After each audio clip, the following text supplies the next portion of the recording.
Selamat malam dan salam hangat untuk semua mama hebat yang udah hadir malam ini di ruang Zoom Mama Berbagi Inspirasi, persembahan dari Inspire Moms Community. Dengan tema kita malam ini seru banget nih dan relate banget pastinya, yaitu mindful parenting, manfaatkan momen bersama si kecil dengan pola asuh yang tepat. Nah, kali ini nanti aku mau nanya-nanya dulu nih sebelumnya nih. Mam semua di sini nih, Bu Ibu, siapa sih yang suka hektik, multitasking ke sana kemari, tapi malah jadi nggak fokus nih sama si kecil. Jadi badan kita ada nih, tapi kita entah nanti ngecekin HP, ngecekin kerjaan, kepikiran kompor udah dimatiin atau apa gitu, pasti relate nggak sih?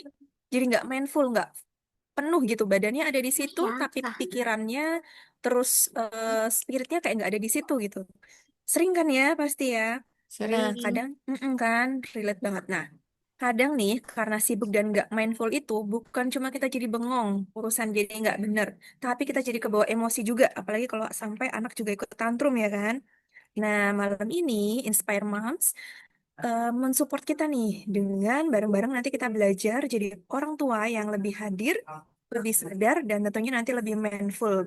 Kali ini kita bareng-bareng belajar dan sharing dengan narasumber kita yang luar biasa inspiratif, yaitu nanti kita bareng Kak Popi Alpina. Kak Popinya udah ada belum ya? Udah join bareng kita belum ya? Halo, selamat Halo malam, Kak Popi, Mam. Selamat halo. malam, Mam Dianti. Malam Kak Popi.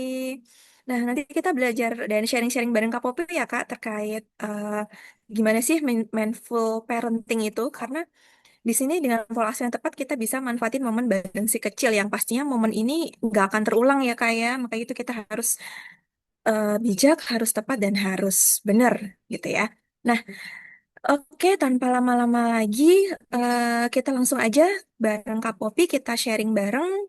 Oh ya, Kak Popi ini seorang parenting enthusiast, lulusan psikologi dan seorang certified trainer ya Kak ya yang udah banyak edukasi banyak mom semua nih. Langsung aja kita sambut Kak Popi Alvina. Oke, terima kasih, Mam Dianti. Halo, selamat malam, Mam semua. Suaraku kedengaran jelas? Sudah clear? Kedengeran Kak Malam, Popi, Kakak. jelas Malam, malam. banget. Jelas Halo. kok suaranya. Oke, selamat malam semua mom yang hebat sudah hadir di sini. Tadi aku setuju banget ya dengan kita memanfaatkan waktu bersama si kecil itu menjadi penting ya karena waktu itu kan tidak bisa terulang kembali ya gitu. Jadi jangan sampai menyesal, kita bisa memanfaatkan setiap waktunya bersama si kecil. Nah, Moms, hari ini kita akan mengadakan webinar tentang mindful parenting ya. Dan ini juga aku agak sedikit sharing pengalaman aku karena aku mother of one. Jadi aku udah punya baby juga. Dan nanti aku akan sedikit sharing pengalaman dan juga contoh-contoh yang pastinya relate dengan mom semua ya. Dan webinar kali ini supaya lebih seru lagi, nanti akan sifatnya interaktif. Jadi moms jangan ragu-ragu kalau misalnya mau tulis jawabannya atau mau curhat di kolom chat juga boleh ya.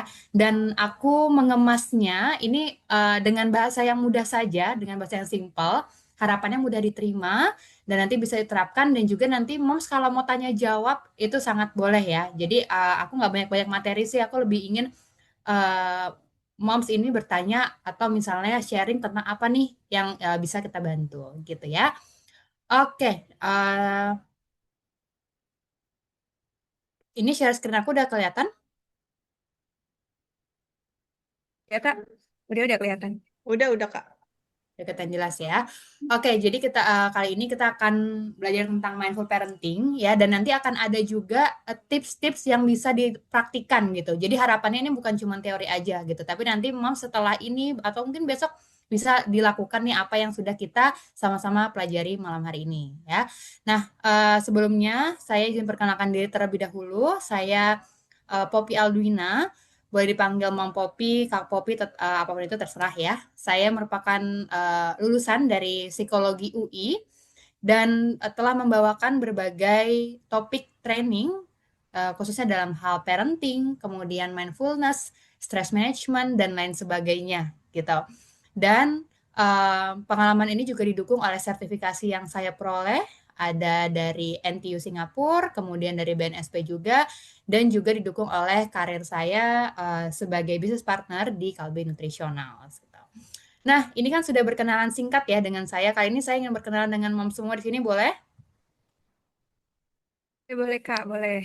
Oke, nah sekarang silakan dijawab pertanyaannya di kolom chat ya. Aku ingin tahu nih, mom yang hadir di sini, peran apa saja sih yang Anda miliki? Boleh jawab lebih dari satu ya, silakan. Apakah A sebagai profesional, misalnya Anda bekerja, kemudian B mengerjakan pekerjaan domestik, ibu rumah tangga, C sebagai orang tua, ayah atau ibu, D sebagai pasangan, dan E lainnya. Nah, silakan boleh tulis di kolom chat nih mana sajakah yang merupakan peran Anda. Yuk, oke kita lihat ya. Ada yang B, IRT dan bekerja. Oke, ada lagi. Peran sebagai ibu, istri, anak, orang tua, anak mertua. Aku B, C, D, A, C, D. Ada lagi C dan D. Oke. Profesional, orang tua, pasangan, A, B, C, D, B, C, D. Oh, ada yang semuanya ya. Ini bahkan kayaknya ada yang lebih dari yang tertuliskan di sini ya. Wah, ini mom hebat-hebat semua. Artinya mom di sini yang hadir bisa menjalankan lebih dari satu peran gitu ya. Dan terkadang dijalankan juga dalam satu waktu. Misalnya di satu waktu kita menjadi ibu tapi mengerjakan pekerjaan domestik juga atau mungkin juga mengerjakan pekerjaan profesional seperti misalnya lagi WFH dan lain sebagainya. Ya, tapi dengan banyaknya peran nih yang kita jalankan, terkadang membuat kita lelah juga gitu. Bukan hanya lelah secara fisik, tetapi juga secara pikiran dan mental kita gitu. Nah, dengan banyaknya hal yang kita lakukan dalam satu waktu, hal ini akan berpengaruh atau memengaruhi pada bagaimana cara kita membersamai anak gitu. Karena ketika kita lelah secara mental, itu secara tidak langsung akan tertular juga kepada anak. Misalnya dari suasana hati kita, dari ekspresi kita gitu ya. Misalnya saat dia bermain, kita tidak fully kepada anak, saat dia belajar atau mungkin saat anak lagi makan, ada yang GTM mungkin ya. Nah, tapi kita lagi capek, nah itu akan berpengaruh juga terhadap bagaimana cara kita merespon anak. Nah, kali ini aku mau nanya nih, Moms. Dalam menjadi orang tua ya atau ibu bagi anak, apa tantangan Anda dalam memanfaatkan momen bersama si kecil? Apakah A, waktu terbatas, B, bingung nih memberikan stimulasi atau kegiatan yang tepat untuk si anak, apalagi sekarang liburan sekolah ya. Kemudian C, kesibukan dan pikiran yang banyak, atau D, semuanya. Oke, coba kita lihat ya. Ada yang B, C, D, C, D, D, B, C, D, semua ya. Benar, overload semua. Oke, ini kalau aku lihat mostly hampir 90% kebanyakan yang menjawab D ya. Jadi dari waktunya udah terbatas, kemudian bingung nih, kita harus ngapain ya mensimulasi anak supaya anak pintar, supaya anak aktif, kemudian kecerdasan itu terstimulasi dengan tepat, dan juga kita sibuk memikirkan hal-hal lain gitu. Mungkin ada juga hal-hal yang tidak perlu kita pikirkan, tapi namanya juga ya wanita ya atau manusia. Kadang-kadang kan kita overthinking terhadap sesuatu hal. Nah, dengan tantangan-tantangan ini semakin menumpuknya dan membuat pikiran kita ramai, terkadang itu membuat kita menjadi marah kepada si kecil, gitu ya. Nah, ketika marah pada si kecil, apa nih yang Anda lakukan? Apakah A, membentaknya, B, mencubit, C, mendiamkan, atau lainnya? Ya, aku ingin tahu nih. Ada yang A dan C, oke. Membentak, mendiamkan. Ada juga yang B, mencubit, oke, ada yang membentak. Menangis sendiri ya. Oke, berarti yang lainnya ya membentak. Oke, ada yang lebih juga dari satu. Nah, ketika moms melakukan hal tersebut, baik membentak, mencubit atau mendiamkannya, setelah Anda selesai marah, apa ya yang Anda rasakan? Apakah A, menyesal, biasa aja, puas atau lainnya? Oke, silakan boleh jawab di kolom chat. Oke, A jadi sedih banget ya. Ada yang jadi sedih, menyesal, nano-nano. Oke, menyesal pakai banget. A dan C menyesal dan puas. Oke, tapi kebanyakan menjawabnya menyesal ya, langsung minta maaf dan memeluk gitu. Nah, harapannya memang hal-hal ini tidak terjadi lagi gitu. Karena ketika kita menyesal terhadap suatu hal kan pastinya tidak ingin itu terulang lagi gitu ya. Tapi kita sebagai manusia juga apa tidak luput dari banyaknya tugas, pikiran dan lain sebagainya. Nah, pertanyaannya gimana sih caranya agar kita ketika lagi penuh secara pikiran, kemudian fisik kita juga lagi capek, tapi anak membutuhkan kehadiran kita sebagai sosok ibu, sebagai sosok teman, gitu ya. Apapun kondisinya, dan bagaimana cara kita bisa hadir sepenuhnya tanpa menimbulkan rasa penyesalan. Misalnya tadi kita marah kah, atau kita cubit, kita diamkan, gitu ya. Nah, kali ini kita akan bahas tips-tipsnya dan nanti Moms juga bisa terapkan atau kalau mau ada yang sharing tips-tips lainnya, agar lebih insightful di sini juga boleh ya. Nah, tapi sebelum saya lanjut lebih dalam, apa sih tips-tipsnya nih supaya kita tidak sampai menyesal atau kita tidak sampai ke mencubit, memukul, tapi kita bisa menjadi lebih mindful? Sekarang saya ingin tanya dulu nih. Pernahkah Anda mendengar istilah mindful parenting? Nah, silakan boleh jawab di kolom chat ya. Apakah A pernah, B belum, C pernah dan mempraktekannya, atau D mempraktekkan dan merasakan manfaatnya? Silakan boleh tulis di kolom chat.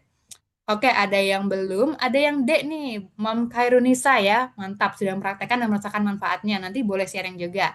Ada juga yang belum pernah mendengar mindful parenting. Oke, ada lagi yang sudah pernah? Oke, Mom Yohana dan Mom Apriyati ya, sudah pernah.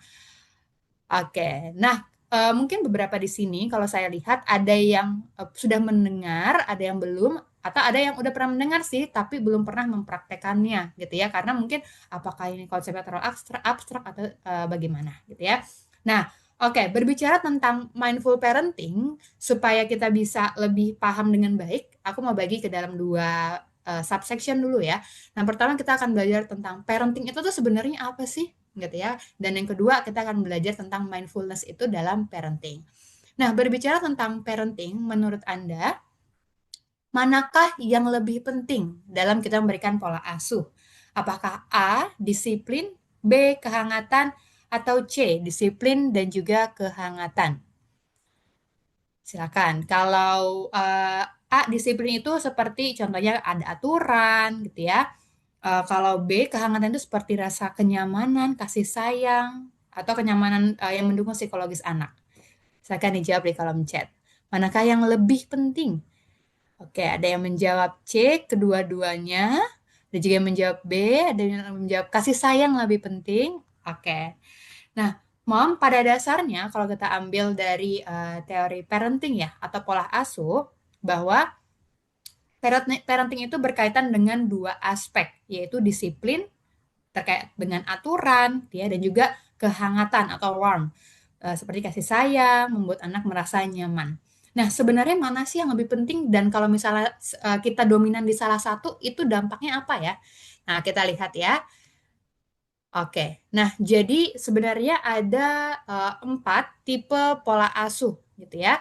Ada yang warmnya lebih lebih tinggi, rendah, dan juga kontrolnya ada yang lebih tinggi dan juga lebih rendah. Nah, kita akan bahas dan juga lihat satu persatu. Yang pertama adalah ini yang saya lingkari ya, authoritarian. Authoritarian itu adalah pola asuh yang aturannya itu tinggi sekali, tapi kehangatannya itu rendah gitu. Atau biasanya misalnya kalau dalam bahasa Indonesianya otoriter gitu. Jadi kita hanya memberikan peraturan aja, tapi tanpa memberikan rasa kehangatan gitu. Contoh misalnya ada orang tua yang memberikan aturan nggak boleh makan A, B, C, nggak boleh nonton di jam segini, segini, segini gitu ya. Terus tidur harus di jam 7. Kemudian tidak boleh main bersama temannya melewati pukul berapa gitu ya. Nah, tapi tanpa memberikan penjelasan kenapa sih anak tidak boleh melakukan itu gitu ya. Nah, itu disebut juga dengan otoritarian. Kemudian yang kedua adalah autoritatif. Nah, kalau autoritatif itu kehangatan dan juga aturannya itu seimbang gitu. Jadi contohnya misalnya Anda memberikan peraturan bahwa kalau makan itu harus di meja makan, tapi Anda juga memberikan penjelasan kenapa hal itu harus dilakukan. Dan ketika anak tidak melakukan hal tersebut, Anda tidak langsung menghukumnya, tapi Anda mencari tahu nih kenapa sih itu dilakukan oleh anak dan kita balik lagi, kita kasih tahu lagi gitu ya. Sebenarnya kenapa itu tidak boleh gitu. Jadi kita juga ada interaksi dua arah ya, tidak seperti yang otoritarian tadi. Kalau otoritarian tadi kan interaksinya satu arah, hanya dari orang tua saja. Tapi kalau otoritatif, itu kita ada feedback dua arah. Nah, kemudian yang ketiga adalah uninvolved. Kalau uninvolved itu artinya ada ya, Mom, saya pernah juga menemukan orang tua yang seperti ini. Ah, nanti kalau dikasih aturan, dibilangnya banyak aturan, mama ini bawel, mama ini cerewet gitu. Ya udah deh, aku nggak usah kasih aturan, yang penting dia senang aja gitu ya. Jadi sudah anaknya bebas, sebebas-bebasnya, tanpa dia tahu yang benar dan salah itu seperti apa gitu. Nah, itu yang disebut dengan pola asuh uninvolved. Nah, dampaknya apa? Ketika kita memberikan pola asuh uninvolved, ketika dia besar, dia tidak tahu bahwa ada hal-hal yang tidak secara nilai moral itu tidak tertulis gitu ya, tapi kita belajar dari cara kita bergaul gitu. Dan terkadang bisa ketika anak itu apa diterapkan pola asuh uninvolved, dia tidak tahu mana yang benar dan salah. Ketika dewasa nanti bisa jadi dia melakukan sesuatu yang salah dan menurut dia kayaknya ini biasa aja deh, fine-fine aja deh gitu ya. Padahal secara nilai moral itu tidak sesuai gitu. Atau misalnya ada anak yang dia ketika di luar itu menjadi perilaku-perilaku yang tidak baiknya itu jadi muncul gitu. Kenapa? Karena di rumah orang tuanya juga tidak menerapkan aturan. Yang penting anaknya senang aja gitu. Ya. Dan yang ketiga dan terakhir adalah yang permisif gitu. Nah, pola asuh permisif itu artinya dia tidak memberikan aturan dan juga tidak memberikan pola asuh. Bisa jadi misalnya, aduh aku udah terlalu sibuk deh dengan kerjaanku gitu ya, atau aduh rumah ini berantakan banget, udah deh terserah anaknya mau ngapain gitu. Jadi tidak ada kasih sayang, tidak ada pola asuh, waktu dia habis untuk bekerja, jadi ketika untuk anak udah nggak ada lagi waktu dan energinya. Kemudian dia juga tidak mau pusing-pusing untuk bikin aturan, jadi anak terserah bebas begitu saja gitu ya. Dan ini akan menimbulkan anak tidak dekat dengan ibunya gitu ya, baik secara fisik dan juga psikologis gitu. Nah, berdasarkan 4 pola asuh ini, Moms, kira-kira mana nih yang paling baik untuk kita terapkan kepada anak? Apakah otoritarian, otoritatif, uninvolved, atau permisif? Ya, silakan boleh jawab di kolom chat. Yang mana nih? Yang otoritarian, otoritatif, uninvolved, atau permisif? Yang otoritatif, ya. Artinya semuanya dua-duanya balance gitu dari segi kontrol dan juga kehangatannya itu balance. Jadi anak ketika ketika dia menginginkan sesuatu gitu ya, dia mau untuk berbicara kepada orang tuanya. Ketika orang tua yang mempunyai kontrol itu akan bukan disegani anak, tapi anak menjadi lebih hormat kepada dia gitu ya. Dan ketika orang tua juga bisa memberikan kehangatan, orang tua itu bukan hanya menjadi ayah atau ibu saja, tapi menjadi teman gitu. Anak itu jadi mau untuk bercerita, mau untuk terbuka, gitu ya. Nah, ini menjadi hal yang penting, Moms, karena ketika nanti anak sudah dewasa, sudah besar, mungkin dia mau mengeksplor banyak hal di luar sana. Tapi kalau dia merasa punya kedekatan psikologis dengan orang tuanya, walaupun dia di luar sana happy, ujung-ujungnya dia akan balik lagi ke orang tuanya karena dia merasa sama ibu aku bisa curhat nih dan tidak ada judgement gitu ya. Tapi ibu aku juga akan mengajarkan apa sih sebenarnya yang baik dan benar. Seperti itu ya. Nah, tapi ketika kita dengan banyaknya peran tadi, mungkin kadang-kadang kita cenderungnya ke otoritarian atau ke uninvolved atau ke permisif gitu ya. Nah, gimana caranya agar kita bisa menerapkan pola asuh yang otoritatif dan dengan kesadaran penuh gitu ya, memberikan pikiran, hati dan diri kita sepenuhnya ketika kita bersama dengan anak, baik ketika dia makan, belajar, bermain atau ketika kita mungkin membantu dia untuk tidur dan lain sebagainya ya. Nah, sebelum saya lanjut tentang mindfulness dan bagaimana penerapannya dalam mindful parenting, kali ini saya mau mengajak semua untuk jalan-jalan nih. Nah, sekarang mau tebak-tebakan. Kali ini kita mau jalan-jalan ke suatu tempat yang indah. Ada yang tahu kita akan jalan-jalan kemana? Nah, ini lagi viral juga nih ya. Ke Raja Ampat. Ya, betul. Ada yang udah pernah ke Raja Ampat di sini? Kalau aku sih udah pernah ya, tapi dalam mimpi aja. Atau ada yang sama mungkin? Belum, aku udah. Pernah di mimpi, oh sama ya sama Mom Henny ternyata. Oke. Nah, jadi mau coba kita bayangkan yuk, kita jalan-jalan nih ke Raja Ampat. Misalnya kita-kita aja nih para ibu-ibu ya, dan anak itu kita titipkan di mungkin mertua atau orang tua atau pasangan kita. Jadi ini ceritanya girls trip gitu. Kita jalan-jalan ke Raja Ampat, kita lagi menikmati pemandangan di Raja Ampat yang indah, kemudian udaranya yang sejuk, angin yang sepoi-sepoi, kita juga mendengar desir-desir suara ombak laut gitu. Kemudian tiba-tiba ketika kita lagi menikmati suasana di Raja Ampat dengan keindahan yang luar biasa, ada bunyi seperti ini. Teding, ternyata ada WhatsApp dari suami kita. Dia bilang ke kita seperti ini. Bun, gimana ya si anak nggak mau makan nih dari pagi sampai sore. Nah, kira-kira ketika membaca berita itu, apa yang Anda rasakan? Wah ya, silakan boleh tulis di kolom chat. Pinter-pinter dong. Oke. Oh, langsung gelisah, kepikiran, pusing, rungsing, langsung overthinking, pengen pulang, bodo amat. Langsung unmood ya. Buya sudah healingnya. Oke, anaknya ajak main sambil makan. Oke, langsung kepikiran gak fokus liburannya. Kemudian kayak biasa aja karena udah biasa GTM ya. Oh, ini mental udah luar biasa, Mom Emily. Oke, kemudian udah oh unmood, langsung khawatir dan lain sebagainya ya. Oke, nah Moms, keadaan tadi itu bisa kita ibaratkan seperti ini ya. Nah, jadi ketika tadi manusia itu sebenarnya memiliki dua mental state ya. Nah, seperti ibu yang kita lihat di layar ini ya. Ada ibu yang berambut hitam dan juga ibu berambut kuning. Nah, ibu yang berambut hitam dan berambut kuning ini sama-sama jalan-jalan nih ke Raja Ampat ya. Mereka melihat pemandangan yang indah, kemudian merasakan suasana yang sangat menyenangkan, sangat menenangkan juga gitu. Tapi perbedaannya, ibu yang berambut hitam ya, dia ketika sedang berlibur pikirannya kemana-mana. Padahal yang dia lihat tadi cuma pohon, matahari, dan ombak-ombak di laut. Tapi ya di pikirannya, aduh, anak aku gimana ya di rumah? Dia aman nggak ya? Ayahnya bisa nggak ya gantiin pampers dia?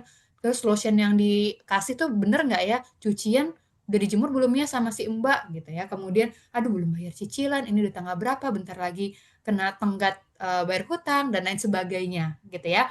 Kondisi ibu yang berambut hitam ini disebut juga dengan kondisi yang mindful atau L-nya 2 ya, pikiran penuh, mindful. Berbeda dengan ibu yang berambut kuning, ketika dia berjalan-jalan melihat pohon dan matahari, itulah yang ada di pikirannya gitu. Jadi apa yang dia lihat selaras dengan apa yang dia pikirkan dan apa yang dia rasakan. Kondisi ibu yang berambut kuning disebut juga dengan mindful, L-nya 1 atau kesadaran penuh ya. Nah, pertanyaannya Moms, ketika kita sedang bersama anak, contoh ya, biar gampangnya ketika kita lagi main sama anak, sebaiknya kita berada di state yang mana? Mindful L-nya 2 atau mindful L-nya 1? Mindful L-nya 1 ya. Pikiran penuh atau kesadaran penuh? Pikiran penuh atau kesadaran penuh? Betul sekali ya, kesadaran penuh. Nah, jadi sebenarnya mindful atau kesadaran penuh itu apa sih dan maksudnya dalam parenting itu seperti apa? Jadi mindful parenting itu adalah kita memberikan pikiran dan diri kita sepenuhnya pada apa yang kita lakukan saat ini, di sini, dan kini, dan tanpa memberikan penilaian apapun, baik atau buruknya, gitu. Contoh, misalnya ketika kita lagi main sama anak, benar-benar pikiran hati kita ya saat bermain dengan anak, kita tidak memikirkan misalnya nanti siang masak apa, kemudian nanti mau nyuci apa enggak, cucian banyak atau enggak, gitu ya. Kemudian nanti malam mau ngerjain kerjaan dari mana dulu gitu. Jadi kita berikan pikiran dan hati kita sepenuhnya kepada anak gitu. Karena waktu itu nggak banyak dan waktu itu nggak bisa diulang kembali gitu. Jadi kita yuk manfaatkan waktu kita bersama anak dan yang paling penting adalah quality ya, bukan quantity. Percuma Moms kalau misalnya kita seharian sama anak 24 jam, tapi ketika kita bersama anak mungkin kita sambil-sambilan atau kitanya tidak tenang, kita yang tidak happy gitu ya. Lebih baik kalau berdasarkan penelitian khususnya buat working mom juga cukup kok waktunya 30 menit aja sama si kecil. Misalnya pagi-pagi sebelum kita berangkat atau misalnya pas pulang kerja hanya 30 menit tapi benar-benar kita sepenuhnya kepada si kecil gitu. Tanpa memberikan penilaian baik atau buruknya gitu. Misalnya aku udah baik belum ya jadi ibu? Oh, si anak aku ini tumbuh kembangnya udah bagus atau belum ya? Anak aku udah hebat belum ya dari yang lain dan lain sebagainya gitu ya. Jadi penilaian-penilaian itu kita singkirkan dulu. Kenapa? Karena yang namanya penilaian sifatnya subjektif, belum tentu 100% benar gitu. Karena penilaian itu kan tergantung dari sudut pandang kita gitu ya. Jadi dibandingkan kita sibuk dengan penilaian-penilaian yang belum tentu benar, sebaiknya kita kesampingkan dulu aja tuh penilaian-penilaian itu sehingga pikiran kita memiliki lebih banyak ruang untuk bisa fokus bermain, beraktivitas ketika bersama si kecil gitu ya. Nah, jadi dengan menerapkan mindful parenting, artinya kita berfokus pada kesadaran diri dan juga kesadaran terhadap anak. Kita sadar tentang pentingnya nutrisi yang tepat untuk perkembangan anak, kemudian perhatian yang mendalam terhadap kesejahteraan anak. Dan dengan mindful parenting ini, membantu anak juga mampu mengatasi stres dan juga meregulasi emosi dengan baik gitu. Kenapa? Karena ketika dia melihat ibunya yang tenang, ibunya yang bisa menata pikiran dan hatinya, itu secara tidak langsung dan akan lebih mudah untuk dicontoh anak gitu ya. Karena anak adalah pencontoh yang sangat baik gitu ya. Jadi ketika kita ingin anaknya tenang, anaknya baik, anaknya tidak mudah tantrum, mampu meregulasi emosi, dimulai dari diri kita dulu sendiri, diri kita sendiri dulu ya. Yang mau menjadi pribadi, mom, orang tua yang mindful dalam memberikan pola asuh. Nah, pertanyaannya, gimana ya Kak caranya agar kita bisa menjadi pribadi yang lebih mindful nih? Khususnya dalam memberikan pola asuh kepada si kecil. Nah, saya bagi supaya lebih gampang ke dalam 3 bagian ya. Yang pertama adalah kita perlu memiliki niat, lalu atensi dan juga sikap. Ini akan saya jelaskan secara singkat dan akan ada praktiknya ya. Dan kita akan mulai dari yang pertama nih. Berbicara tentang niat ya. Niat itu harus di awal dulu. Kenapa? Nah, kali ini saya ingin bertanya dulu kepada Mom Sri. Ketika misalnya Anda diajak untuk liburan sama teman Anda gitu ya, atau sama pasangan, sama orang tua dan sebagainya. Kira-kira manakah yang menciptakan pengalaman liburan yang lebih menyenangkan? Apakah A, yang Anda sudah tahu mau liburan kemana, tahu destinasinya, jadi bisa nentuin nih nanti outfitnya gimana, kemudian mau ngelakuin apa aja, atau yang B, Anda tidak tahu destinasi liburannya itu mau kemana. Nah, mana nih yang lebih menyenangkan? Yang A, ada yang B juga. Oke, kebanyakan yang A ya, mungkin ada juga beberapa yang B. Tapi di sini saya lihat mostly yang A ya. Ketika Anda sudah tahu mau liburannya kemana, tahu destinasinya gitu ya. Kenapa? Karena ketika kita udah tahu nih tujuannya kemana, kita akan lebih semangat. Wah, mau ke sini, itu pasti itu tempatnya kan indah. Aku mau foto-foto di sana. Nanti aku mau update di sosial media atau misalnya, oh nanti di sana aku sekalian bikin konten nih sama anakku dan lain sebagainya ya. Nah, jadi niat atau intention itu harus ada di awal dulu gitu. Nah, niat itu tuh apa sih?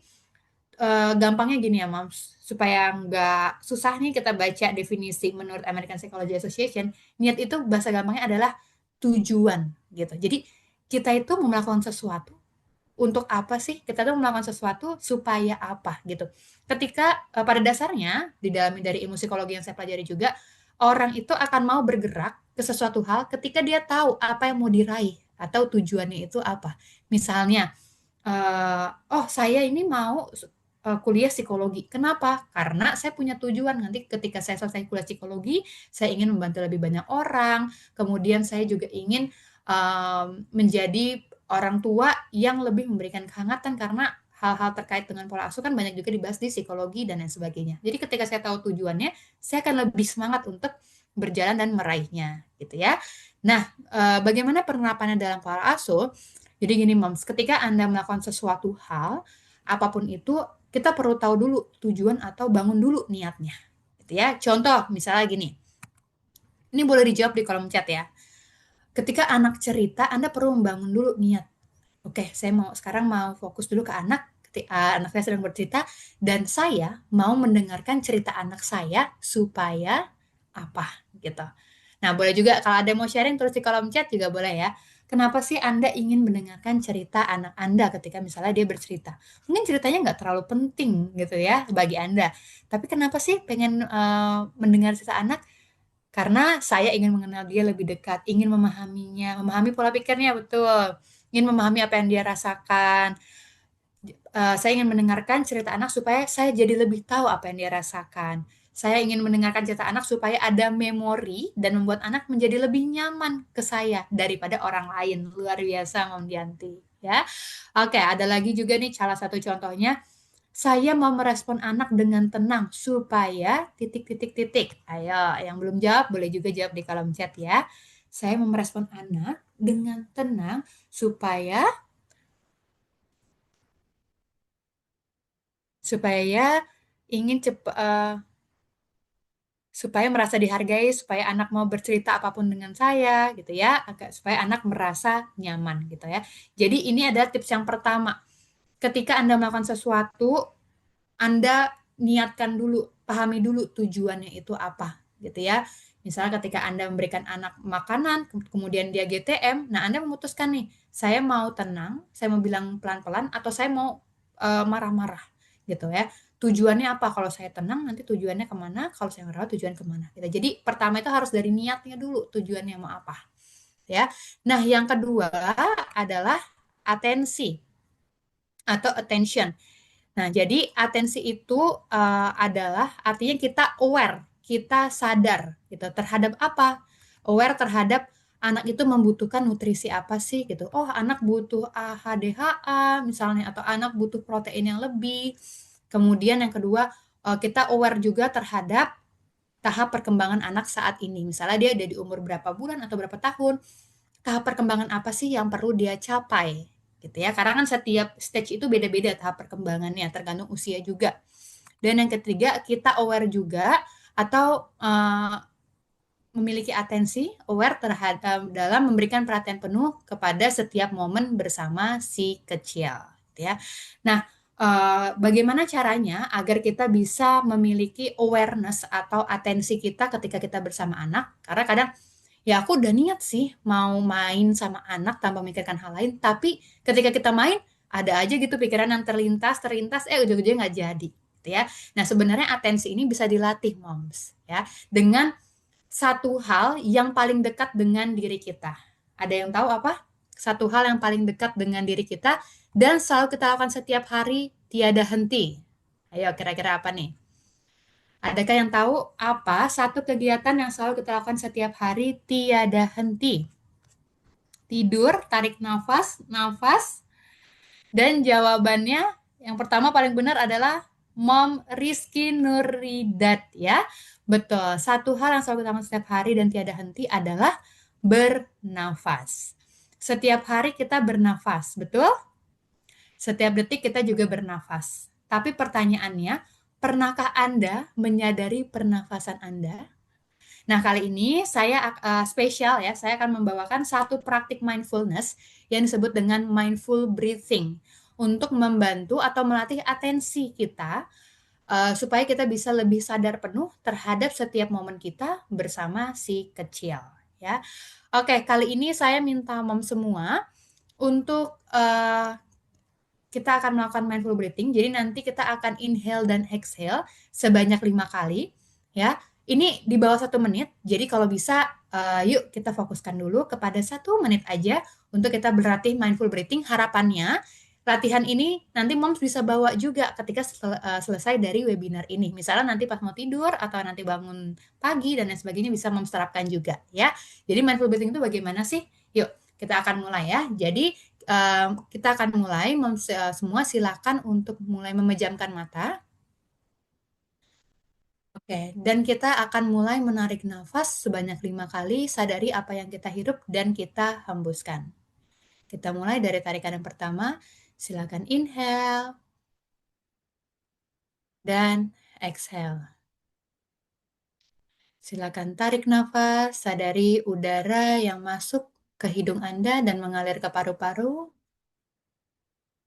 Dan exhale, sadari ada udara yang mengalir keluar melalui hidung Anda. Kemudian inhale lagi, rasakan udara yang dingin menyentuh kulit Anda, menyentuh rongga hidung Anda, dan exhale. Ada udara yang hangat keluar dari hidung Anda. Silakan inhale lagi, rasakan bagaimana tubuh Anda ketika menarik nafas, dan exhale. Rasakan rileksnya tubuh Anda ketika menghembuskan nafas. Dan yang terakhir, silakan tarik nafas yang dalam dan hembuskan secara perlahan. Oke, pelan-pelan boleh kita buka matanya, Moms?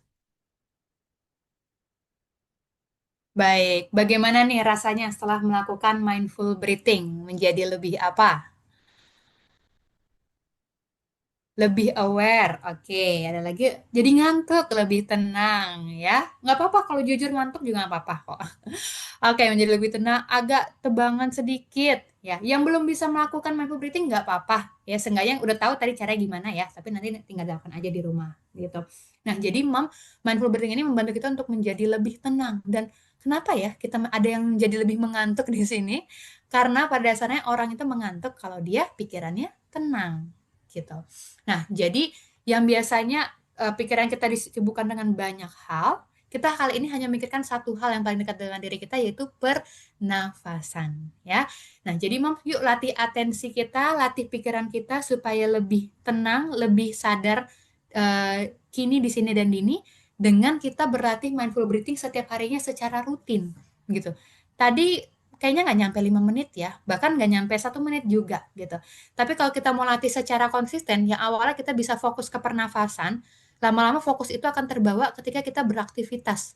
Baik ketika misalnya kita lagi memasak, nonton, nyuci, ketika kita bersama anak, lagi jalan-jalan, atau ketika moms lagi butuh pikiran untuk tenang, misalnya lagi mau tidur, itu juga bisa digunakan, juga kita bisa menggunakan mindful breathing, ya. Nah, ini biasanya kalau saya pribadi, kalau pagi-pagi itu kan udah hektik ya, bangun-bangun, misalnya anak sudah minta susu, jadi udah nggak sempat lagi tuh mindful breathing. Jadi biasanya saya terapkan di malam hari sebelum tidur.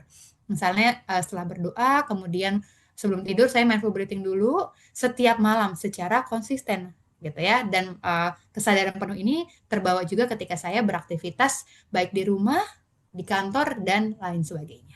Ya, oke. Dan yang terakhir adalah kita juga perlu disertai dengan sikap, gitu ya. Jadi nggak cukup hanya niat aja, nggak cukup hanya kita sudah tenang, tapi kita juga perlu dibekali dengan sikap-sikap yang mendukung untuk bisa menjadi orang tua yang mampu memberikan pola asuh secara mindful, gitu ya. Pada dasarnya ada 7 sikap yang perlu kita bawa, tapi kali ini saya akan simplifikasi menjadi 3 sikap saja, ya. Nah, sikap yang dimaksud itu apa? Jadi gini, Mams, terkadang orang tua ini kan pikirannya sering disibukkan dengan banyak hal ya, gitu. Ketika melakukan satu hal, disibukkan pikirannya dengan banyak sekali hal. Sedangkan anak-anak itu apa yang ia lakukan, itulah yang ada di pikirannya, gitu. Jadi anak-anak kan kalau misalnya dia bermain, ya di pikirannya permainan, mobil-mobilannya, kemudian misalnya ada bola-bola atau misalnya ada boneka-boneka, ya itulah yang di pikirannya. Tapi kalau kita kan biasanya mikirinnya ke mana-mana ya. Nah, jadi Moms di sini sikap yang dimaksud adalah kita perlu contoh juga sikap dari anak, gitu ya, sikap anak yang mindful. Karena pada dasarnya anak itu adalah makhluk yang mindful. Tapi ketika nanti dia tumbuh dewasa, itu akan mulai berkembang tuh. Mindful itu maksudnya yang L-nya 1 ya, atau kesadaran penuh. Nah, sikap apa yang perlu kita bawa? Saya ringkas menjadi 3 sikap nih. Yang pertama adalah senang gitu atau fun. Jadi moms ketika misalnya bermain dengan anak atau ketika berkegiatan bersama anak gitu ya, kita harus juga merasakan senang, senang dari dalam hati. Kenapa? Karena ketika orang tuanya itu happy, itu akan tersalurkan juga ke anak secara tidak langsung. Dan ini juga dulu sih saya pernah merasa kayak enggak, itu kayaknya cuman teori-teori aja deh. Tapi benar moms, ketika saya sekarang memiliki anak, eh, ketika saya senang, itu akan tertular juga ke anak. Dia akan menjadi lebih happy gitu dan lebih jarang untuk tantrum atau lebih jarang untuk rewel, ya. Nah, jadi supaya momen kita bersama anak ini lebih berkualitas, lebih menyenangkan, perlu dimulai dulu dari diri kita yang memiliki emosi senang, sehingga nanti akan tertular juga kepada anak ya, dan kualitas waktu kita bersama anak menjadi lebih baik. Kemudian sikap yang kedua adalah penasaran atau curiosity. Jadi misalnya melihat segala sesuatu sebagai sesuatu hal yang baru ya. Jadi kita perlu posisikan diri kita berada di kondisi atau di state anak yang memiliki rasa penasaran tinggi gitu.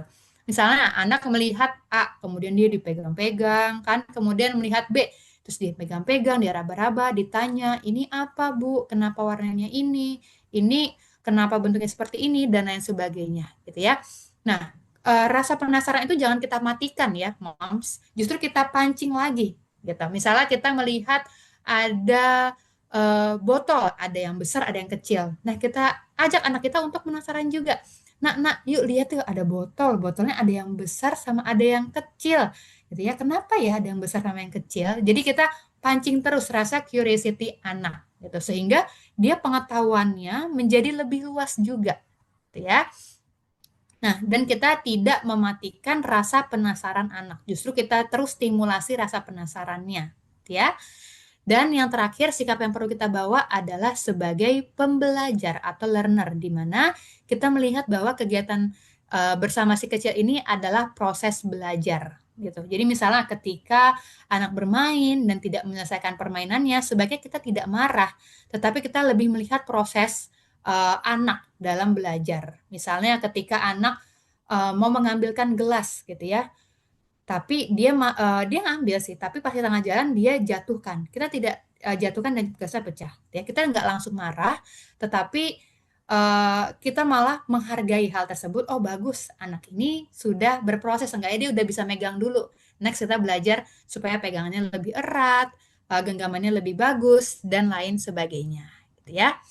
Nah, Moms, untuk kita bisa menunjukkan sikap-sikap seperti senang, penasaran, dan juga pembelajar untuk menunjukkan sikap-sikap berikut dalam keseharian kita, kita sebenarnya itu perlu waktu gitu untuk istirahat dari padatnya kesibukan kita.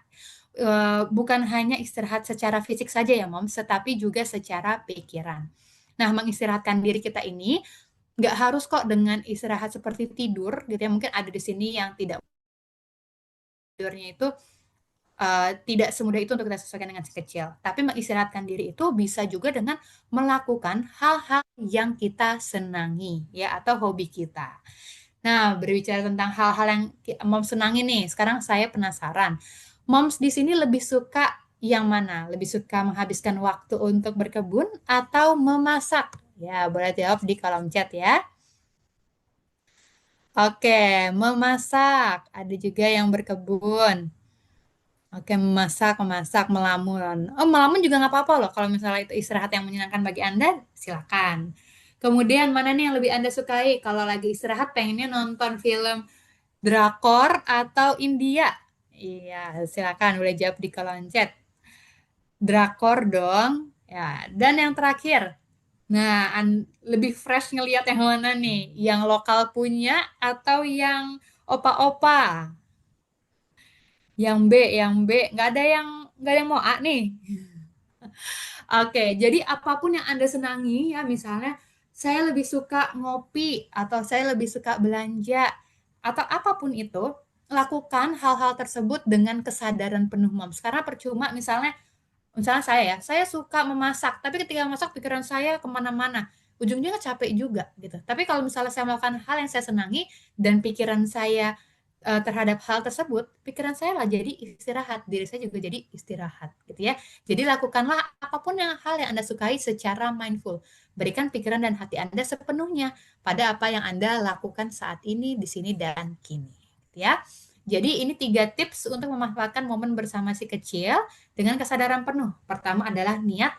Anda niatkan dulu ya dari hati Anda pahami dulu tujuannya apa. Yang kedua, atensi ya. Latih atensi Anda dengan tadi mindful breathing ya, sadari udara yang masuk, udara yang keluar, cara tubuh Anda dalam bernafas, dan yang ketiga adalah sikap. Tadi ya 3 sikap yang sudah kita bahas. Oke, sekian pembelajaran dan sharing kita hari ini. Saya kembalikan ke Mom Dianti. Terima kasih. Wah, keren banget. Thank you, Kak Popi. Materinya luar biasa banget malam hari ini. Malam ini kita banyak belajar ya, Mam, semua ya. Bahwa untuk menjadi orang tua yang mindful itu ternyata nggak gampang, nggak instan. Tapi bisa kok kita usahain. Mulai dari hal kecil dulu ya, Kak Popi ya. Hadir penuh saat bareng anak, fokus, sadar akan respon kita. Dan juga kita juga harus punya waktu buat diri kita sendiri ya kan untuk membahagiakan diri kita sendiri dulu supaya kita lebih mindful dan nggak jadi emosional atau bikin anak dan kita sampai sini tuh ke anak atau keluarga gitu kan ke orang sekitar. Oke deh. Nah langsung aja kita buka sesi tanya jawab ya Kak Popi ya. Oke boleh. Mam di sini raise hand nanti open mic atau boleh di kolom chat juga nanti diketik nanti aku bantu baca. Silakan yang mau nanya nih. Ayo dong nanya dong. Oh boleh nih Mom Kia. Mom Kia mau open mic atau di chat? Open mic aja deh. Oke, boleh dong. Silakan. Terima kasih ya, Mom. Halo, Mam, semuanya. Saya Kia. Saya ibu dari 2 anak cowok-cowok semua. Saya ingin bertanya, kan ini kan ilmu parenting ini kan udah kita pelajarin semua ya. Nah, dalam menerapkannya tuh kok kenapa susah banget gitu ya? Baru mau inhale, exhale, anak udah berantem. Jadi kayak langsung nggak ke fokus lagi. Terus, yang ingin saya tanyakan, apakah parenting VOC itu kenapa selalu work di anak-anak saya dibanding dengan parenting yang ada di buku ataupun ada seperti ini gitu loh. Terus apakah karena luka masa lalu saya, jadi saya menerapkan parenting VOC kepada anak-anak saya sekarang gitu. Jadi kalau misalnya dibilang untuk lemah lembut ataupun dengan kasih sayang yang seperti biasanya itu, kenapa susah banget di anak saya gitu loh. Oke, terima kasih Mam Kia. Pupuk buat Mam Kia, kita peluk semua Mam Kia ya. Ada childhood memory berarti ya di situ ya, yang Iya, jadinya berimbas kadang. ke parenting VOC. Nah, Oke, justru ha? yang sadar itu malah sebenarnya suami saya yang kadang bilang, kamu kenapa begini sama anak-anak? Katanya apa? Kamu tuh dulu begini, begini, begini. Terus saya bilang, oh iya mungkin ya dulu saya pernah begini. Dulu orang tua saya pola asuhnya seperti ini, harus dengan keras. Jadi secara tidak sadar, saya juga kayak menurunkan itu ke anak-anak saya dan itu berhasil buat mereka diem gitu loh. Dan anak saya kan dua cowok ya, satu umur 7 tahun dan satu umur 3 tahun. Nah, kakaknya ini dengan adiknya gitu juga gitu. Dan saya baru sadar, oh ternyata kok ini jadi turun temurun temurun temurun begitu gitu. Apakah masih bisa buat diperbaiki gitu? Adakah tips atau saran buat saya gitu? Jadi sedih. Oh, peluk Mam Kia. Ini kayaknya relate dengan banyak It's mom okay, ya. it's okay. Bener. Oke, langsung aja Kak Popi. Mungkin bisa Iya. Ya kasih. kalau setelah itu langsung saya jadi sedih sendiri. Kenapa saya begini gitu? Apa yang salah dari saya gitu? Maaf ya mau Nah, jadi kamu nangis. nggak salah, Mam. Nggak ada yang salah deh kamu. Kamu seorang ibu. Kamu terpilih, kamu jadi ibu, kamu nggak ada yang salah di situ. Oke, kita belajar bareng-bareng ya. Siap. Iya, iya. Silakan Kak Terima Popi. kasih itu aja. Oke, terima kasih banyak buat Mom Kia. Kita berikan emot hak dulu nih di kolom chat ya. Untuk bukan cuma untuk Mom Kia, kayaknya untuk semua mom yang ada di sini ya, karena ini sangat relate juga dengan banyak mom ya.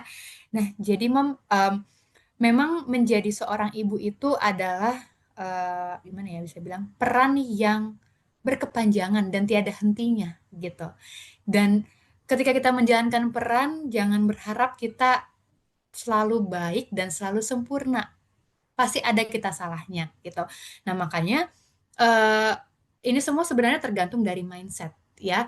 Pertama kan tadi dari mindfulness itu sendiri adalah kita kan berikan pikiran dan hati kita sepenuhnya. Dan yang kedua yang paling penting adalah tanpa memberikan penilaian baik atau buruknya gitu. Jadi kalau dibilang parenting VOC itu baik atau buruk, ya tergantung ya. Bisa dibilang baik, bisa dibilang buruk gitu. Dan baik buruknya ini nggak ada yang 100% benar gitu. Jadi dibanding kita sibuk memikirkan, oh parenting saya ini udah bagus atau parenting saya ini masih buruk, dibanding kita sibuk dengan itu, mending kita kesampingkan dulu ya, karena itu belum tentu 100% benar. Jadi kita kesampingkan dulu supaya pikiran kita ini menjadi lebih tenang dan punya banyak ruang untuk bisa berpikir dengan lebih jernih gitu. Dan eh, apa namanya kalau misalnya tanya tadi ketika ketika saya misalnya menerapkan perilaku pola-pola asuh yang VOC gitu ya, terus saya menjadi menyesal, kemudian saya menangis, tapi kedepannya begitu-begitu terus, dan kan banyak ya kita udah belajar tentang parenting, tapi kok yang diterapkan berulang lagi, gitu. Nah, kita balik lagi Moms tadi ke sikap. Sikap itu menjadi pondasi atau dasar kita juga untuk menjadi parent yang lebih mindful, gitu. Maksudnya sikapnya seperti apa? Sikap yang pembelajar, learner gitu. Jadi kalau misalnya kita salah, jangan melihat itu sebagai suatu kegagalan, tapi melihat itu sebagai sebuah proses. Sebenarnya aku tuh salut banget loh kalau misalnya tadi Moms Kia dan mom-mom lain di sini tuh udah tahu kalau misalnya yang baik itu apa dan yang salah, yang kurang tepat itu apa. Kita sadar aja apa yang kurang tepat, itu udah satu hal yang bagus. Tinggal ke depannya bagaimana kita mau memperbaikinya. Kalau misalnya pas ke depannya kita merasa, kan kemarin aku udah sadar ini nggak boleh dilakukan, kok tadi aku masih ngelakuin lagi ya? Nggak apa-apa moms, gitu. Kita terima aja itu, namanya juga manusia belajar. Belajar itu butuh proses, gitu ya. Jadi anak kita kan belajar juga. Nah, kita sebagai ibu juga belajar. Anak belajar menjadi anak yang baik, kita sebagai ibu juga belajar menjadi ibu yang baik. Jadi kita sama-sama belajar seperti itu gitu. Dan kalau misalnya dibilang apakah masih bisa diperbaiki, misalnya saya menerapkan pola asuh VOC, kemudian kakaknya juga menerapkan hal tersebut ke adiknya, padahal kakak tadi udah umur 7 tahun, adiknya udah umur 3 tahun gitu ya. Nah, apakah masih bisa diperbaiki? Tentu masih bisa, masih sangat bisa gitu. Nah, gimana caranya? Dari hal-hal kecil dulu kita mulai gitu ya. pelan-pelan kita mulai bangun, bangun kedekatan dengan si kecil. Nah, kemudian peraturan-peraturan bisa kita terapkan dengan lebih bukan dengan lebih tegas, dengan tegas gitu ya. Kalau misalnya ada Mbak, tapi anak saya kalau dibilangin baik-baik, dia tuh nggak mau nurut. Ya, pada dasarnya anak-anak ini kan eksploratif banget ya. Anak-anak itu moms satu kali dibilangin belum tentu bisa. Jadi bisa harus beberapa kali dibilangin gitu. Karena kan anak kertas putih yang masih kosong banget. Dia ini masih belajar tentang dunia. Jadi kita bantu. Dan memang kesabaran atau passion itu menjadi hal yang utama juga gitu. Nah, Mom, tapi kan capek juga ya udah dibilangin nggak bisa-bisa, dibilangin nggak bisa-bisa. Nah, coba yuk istirahatkan dulu dirinya. Tadi dengan melakukan mindful breathing atau misalnya dengan melakukan kegiatan-kegiatan yang merecharge energi Anda. Nah, kurang lebih seperti itu, Mom Kia ya. Oke, silakan saya Oke, kembalikan Mbak Yanti. iya siap. Makasih banget Kak Popi ya. Itu belajar nggak ada eh, jedanya ya, nggak ada endingnya. Kita terus belajar membersamai anak tentunya. Semoga dimudahin terus Mam Kia, semangat terus ya. Oke, nah ini ada di chat kami nih Kak, udah ada komen-komen sebentar aku cek ke atas ya. Nah, ini jadi melo sama banget kayak aku.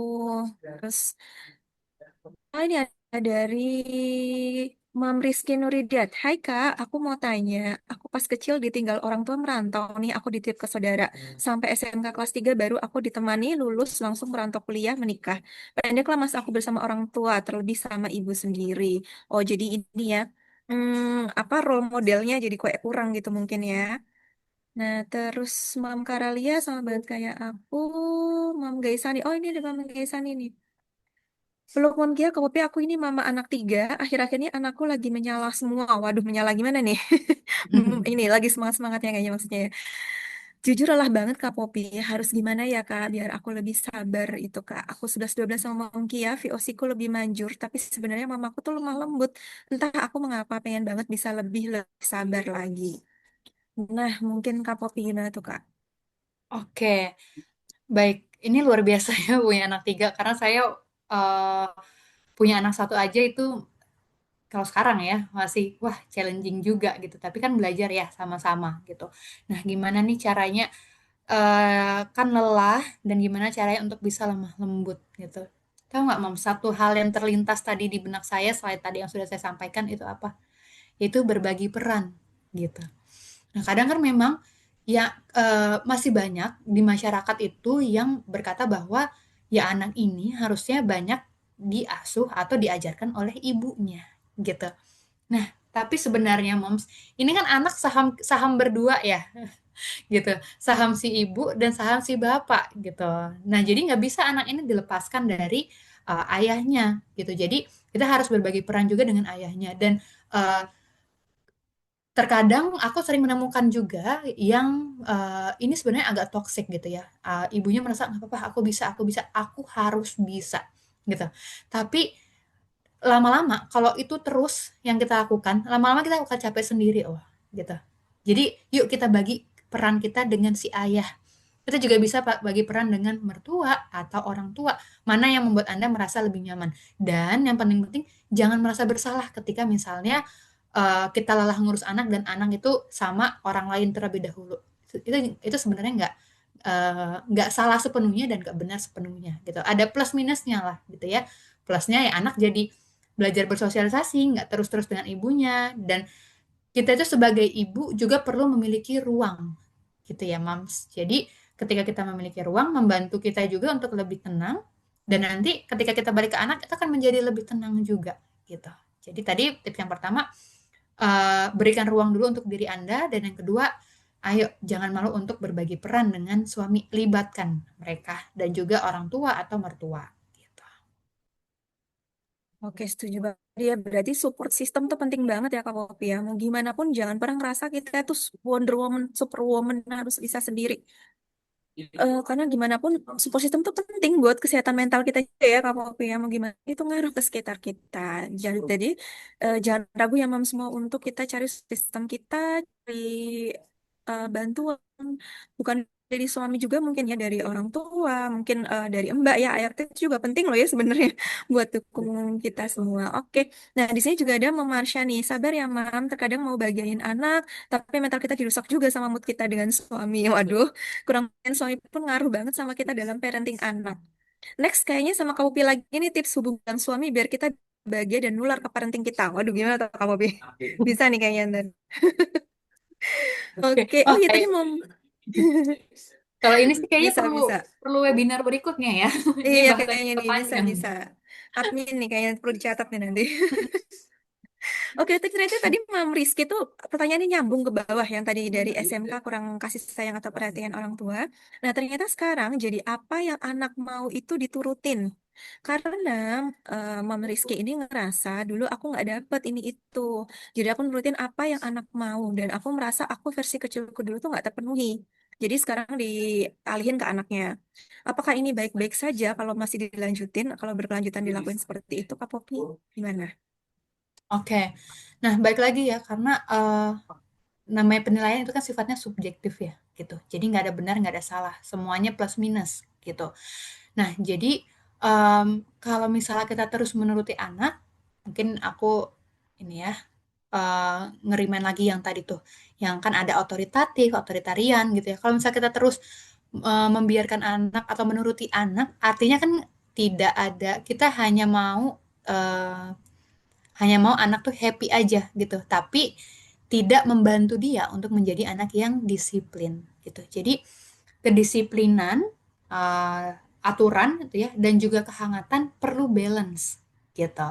Nah, jadi misalnya ketika anak itu terkadang boleh kok dibiarkan untuk tidak terpenuhi apa yang dia inginkan, bukan dia butuhkan ya. Dia inginkan, Kak, kalau nanti dia menjadi tantrum gimana? Ya sudah, kita peluk dulu aja dia. Kita validasi emosinya, kita peluk dia, kemudian kita berikan pemahaman perlahan-lahan. Tapi tunggu anaknya tenang dulu ya, baru kita kasih pengertian. Jangan pas dia lagi tantrum, dia kita kasih pengertian. Itu ibaratnya kayak bakal ditolak gitu.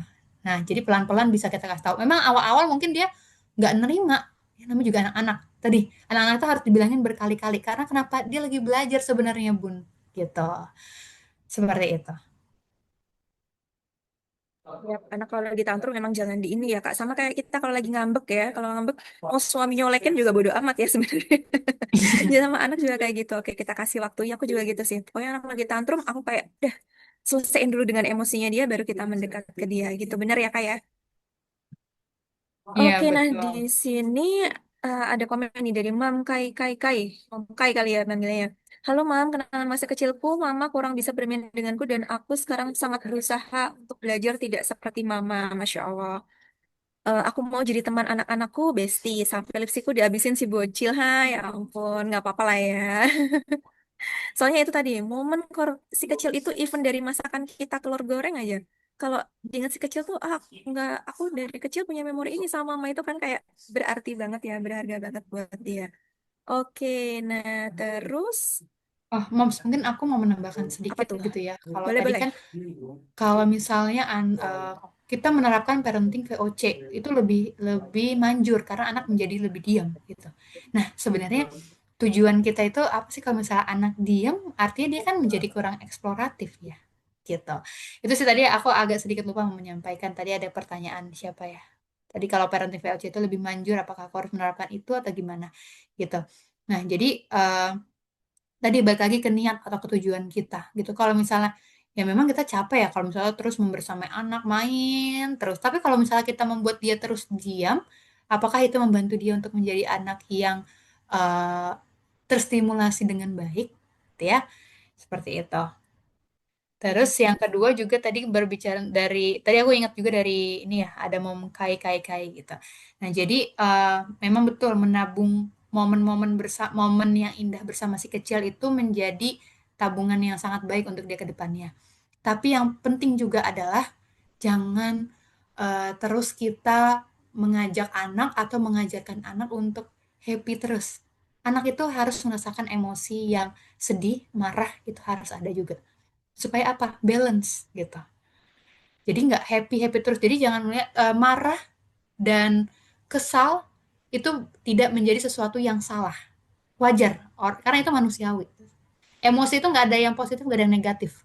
Kalau dulu biasanya kalau saya tanya emosi negatif itu apa, marah, sedih, kesal dan lain-lain, itu sebenarnya nggak negatif. Emosi itu dasarnya di psikologi nggak ada positif dan negatif. Kenapa emosi marah itu dibilang negatif? Itu tergantung dari perilakunya. Kalau misalnya kita marah tapi kita bisa bilangin secara baik-baik, itu kan jadinya bagus ya. Tapi kalau kita marah dan kita malah mencubit atau melempar, itu jadinya negatif gitu.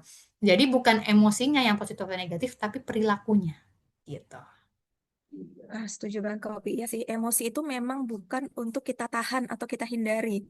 Tapi gimana cara kita untuk mengelola emosi itu ya Kak ya, bener ya. Mengelola emosi. Nah, itu menjadi sesuatu yang nggak merugikan diri kita sendiri dan orang lain. Malah jadi positif, lebih ke arah positif ya. Oke deh, thank you Kak Popi. Nah, berikutnya di sini, Kak Gaisan ini ada komen nih.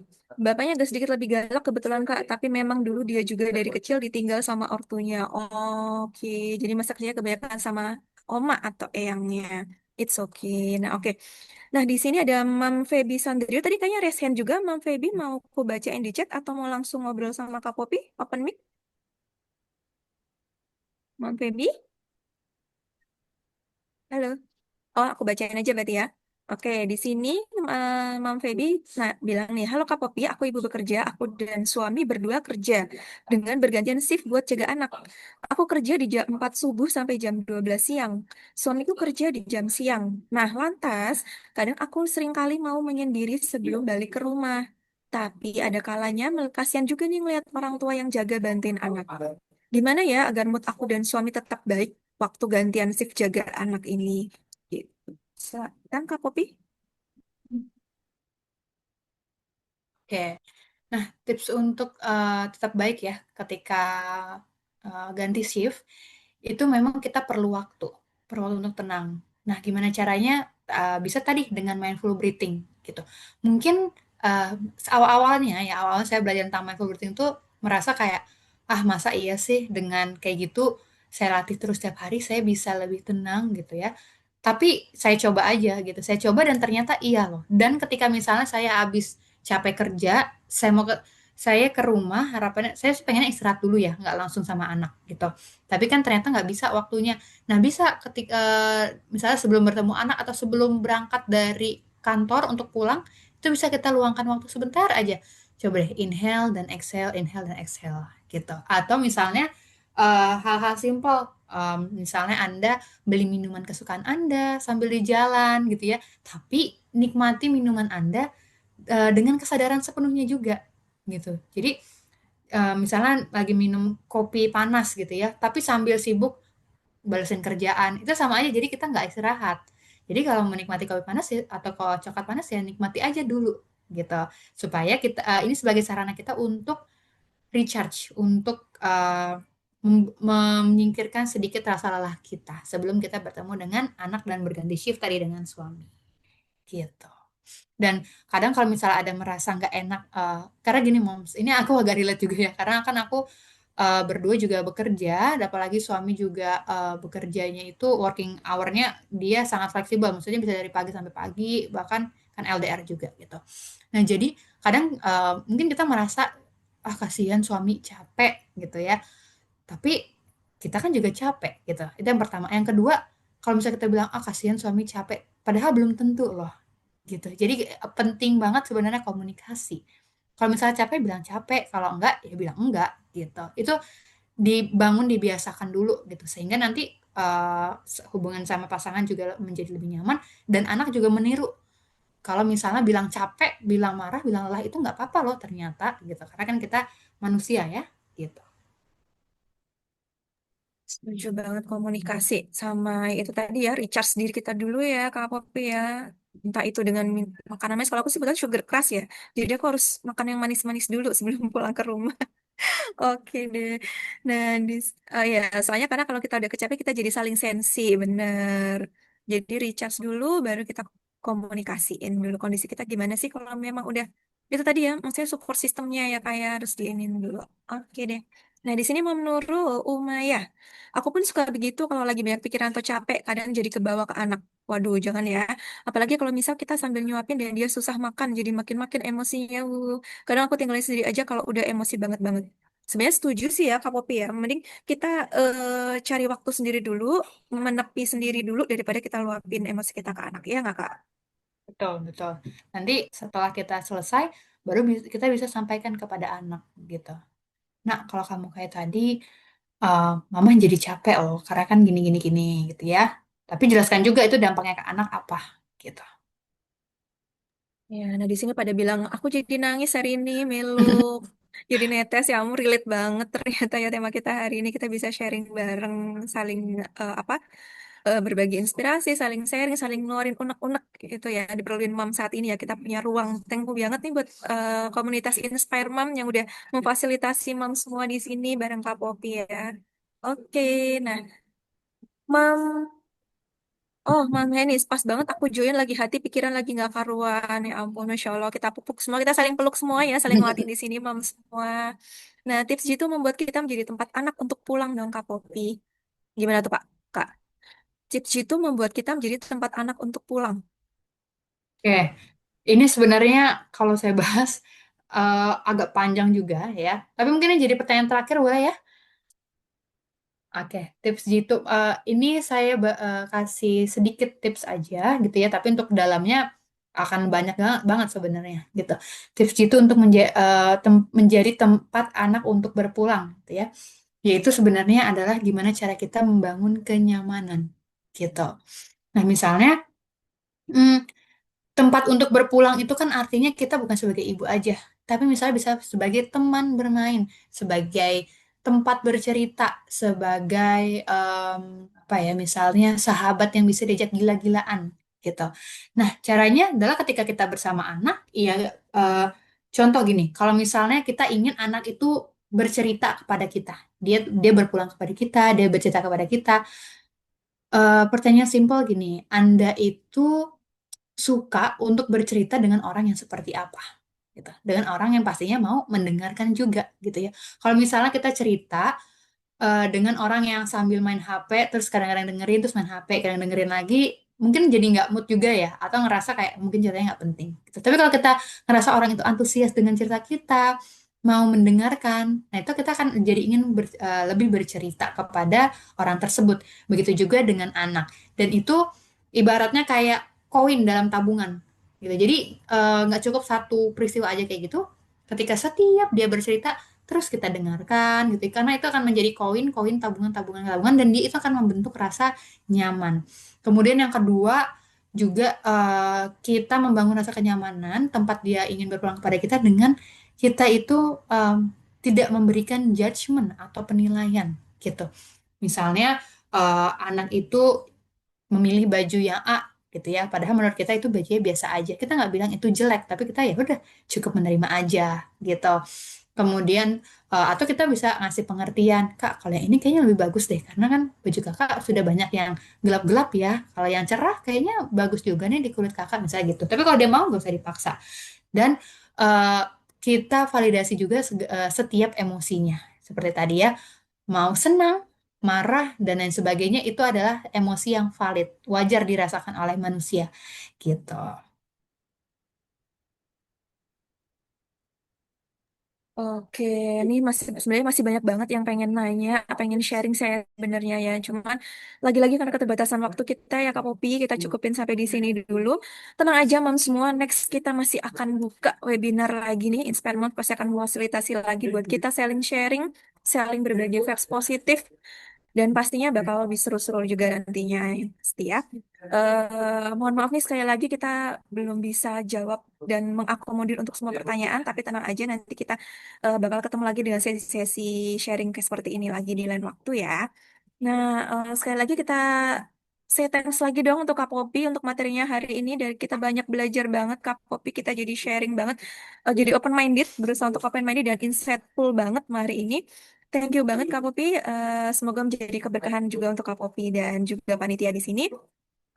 Nah, sebelum kita akhir ini, thank you juga untuk peserta yang sudah meluangkan waktu. Tapi sebelumnya kita foto bareng dulu ya. Mungkin bisa open cam dulu sebentar, Mam, semua di sini. Yang pakai kerudung mungkin pakai kerudung dulu, yang mau pakai lipstick boleh pakai lipstick dulu. Yuk kita open cam sebentar, yuk kita sesi foto bersama sebentar. Di sini ada moms-moms hebat semua, mom inspiring dan insightful semua.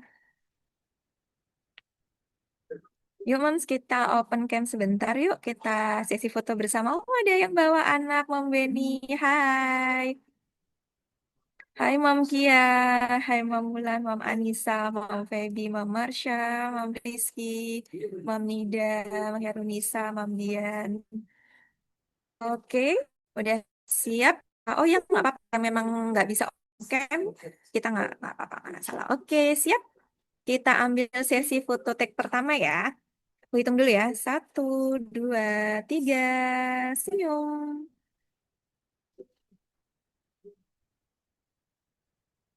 Oke, sekali lagi ya. Siap. Satu, dua, tiga.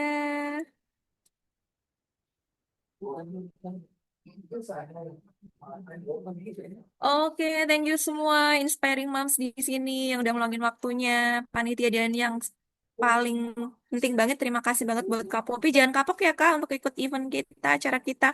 Ayo dong ya nanti kalau mau diundang lagi ya Kak, inspiring banget, Siap, insightful banget, siap. open minded banget. Sekali lagi jangan pernah bosan untuk belajar ya. Kita saling berkembang, saling inspirasi, saling tim. Karena butuhin itu sebenarnya simpel ya, cukup sharing sama pelukan sebenarnya ya, pelukan virtual oke dan dimengerti. Oke, saya Mam Dianti. Oh ya, boleh follow-follow IG kita ya. Di Dianti_Puspitasari dan Kak Popi di @popialvina ya Kak ya. Oke, saya mewakili panitia. Mohon maaf sebelumnya kalau ada salah-salah atau kurang-kurang dalam kegiatan kita hari ini. Jangan kapok ya, Mams. Kita lagi kegiatan kita berikutnya bareng Inspire Moms tentunya. Akhirnya, wabillahi taufiq wal hidayah. Wassalamualaikum warahmatullahi wabarakatuh. Terima kasih, Mom semua. Terima kasih, Mom semua.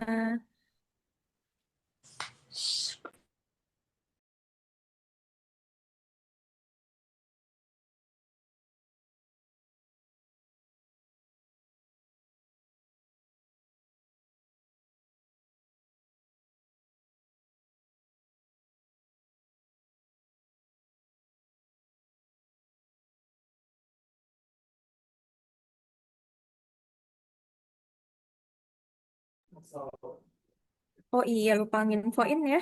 Yang absen, jangan lupa untuk absen ya di linknya yang ada di kolom chat. Gak Ditunggu apa-apa, ya. Mam Dianti. Aman-aman. Oke, thank you.